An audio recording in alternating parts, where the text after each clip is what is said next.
दिल्ली रात के 1:17 पूरी राजधानी नींद में डूबी हुई थी। सड़कों पर सिर्फ स्ट्रीट लाइट्स की पीली रोशनी फैली हुई थी। हवा में एक अजीब सी खामोशी थी, ऐसी खामोशी जो किसी बड़े तूफान से पहले आती है। लेकिन उसी खामोशी के बीच साउथ ब्लॉक के पास एक काली एसयूवी धीरे धीरे रुकती है। गाड़ी के शीशे पूरी तरह काले थे। दरवाजा खुलता है, एक लंबा आदमी बाहर उतरता है, काले कपड़े, चेहरे पर हल्की दाढ़ी। उसने अपने कान में लगे ईयरपीस को हल्का सा छुआ और धीमी आवाज में कहा, टारगेट लोकेशन कंफर्म। उसी समय दूसरी तरफ से आवाज आई, ऑपरेशन शुरू करो, आज रात हिंदुस्तान की नींद हमेशा के लिए उड़ा दो। वो आदमी धीरे धीरे आगे बढ़ा। उसके हाथ में एक छोटा मेटालिक केस था, लेकिन ये कोई साधारण बॉक्स नहीं था। उसके अंदर था भारत के राष्ट्रीय सुरक्षा ढांचे का सबसे बड़ा राज, और शायद एक ऐसा डिवाइस जो दिल्ली को कुछ मिनटों में ठप कर सकता था। उसी समय दिल्ली के लोधी रोड स्थित एक सुरक्षित सरकारी आवास में एक कमरा अचानक रोशनी से भर उठता है। टेबल पर रखा सिक्योर फोन तेज आवाज में बजने लगता है। रात के समय इस फोन का बजना एक ही बात का संकेत था, देश पर संकट। कमरे का दरवाजा खुलता है, अंदर आते हैं अजीत डोभाल। उनके चेहरे पर नींद का कोई निशान नहीं था। उन्होंने फोन उठाया। दूसरी तरफ से घबराई हुई आवाज आई, sir, south block perimeter breach. कमरे में एक पल के लिए सन्नाटा छा गया। डोभाल की आंखें सिकुड़ गईं। कितने लोग? सर, विजुअल पर सिर्फ एक आदमी दिखाई दिया है, लेकिन ये डिस्ट्रैक्शन भी हो सकता है। डोभाल कुछ सेकंड तक चुप रहे, फिर बेहद शांत आवाज में बोले, मैं 10 मिनट में कंट्रोल रूम पहुंच रहा हूँ, किसी को पैनिक नहीं होना चाहिए। फोन कट गया।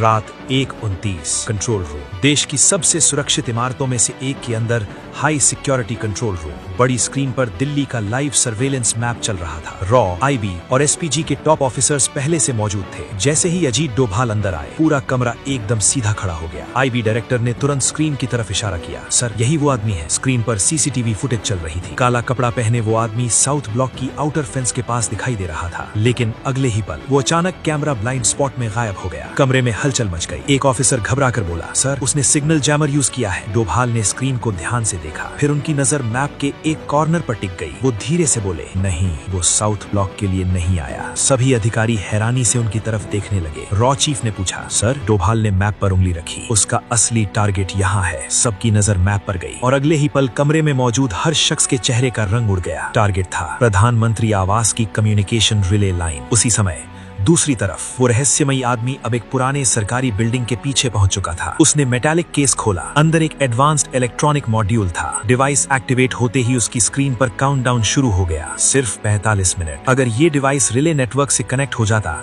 तो पूरे दिल्ली सिक्योरिटी ग्रिड में ब्लैकआउट हो सकता था, और ब्लैकआउट का मतलब प्रधानमंत्री, एनएसए, मिलिट्री कमांड, सबका कम्युनिकेशन ठप। यानी हमला सिर्फ किसी व्यक्ति पर नहीं था, ये हमला था भारत की डिसीजन मेकिंग नर्व पर। Control room 1:34। डोभाल ने तुरंत आदेश दिया, सभी रूट सील करो, लेकिन कोई विजिबल फोर्स डिप्लॉय मत करो। एक ऑफिसर ने पूछा, सर, विजिबल फोर्स क्यों नहीं? डोभाल हल्का सा मुस्कुराए, क्योंकि वो अकेला नहीं है। कमरे में फिर सन्नाटा। अगर हमने अभी मूव किया तो उसके बाकी लोग एक्टिवेट हो जाएंगे। फिर उन्होंने धीमी आवाज में कहा, ये एक लेयर्ड ऑपरेशन है।